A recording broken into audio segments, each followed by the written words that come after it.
আসসালামু আলাইকুম এভরিওয়ান। আজকের আকাশটা অনেক সুন্দর। আমি আজকে শুক্রবারের স্পেশাল ব্লগ নিয়ে হাজির হয়েছি। আজকে আমি বিরিয়ানি রান্না করব। আর আমি পেঁয়াজগুলো বেরেস্তা করে নিয়েছি, আজকে কাঁচা ব্যবহার করব না। এরপর সমস্ত মশলা দিয়ে একটু নেড়ে চেড়ে আগে থেকে ধুয়ে রাখা চালগুলো দিয়ে দেব।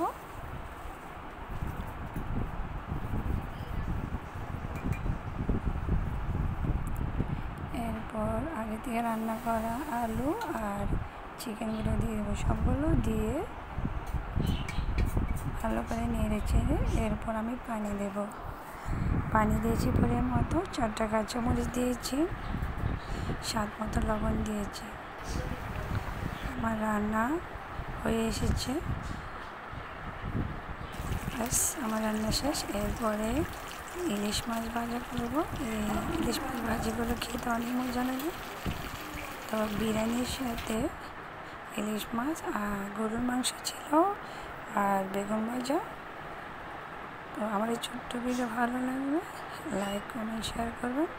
ধন্যবাদ সবাইকে।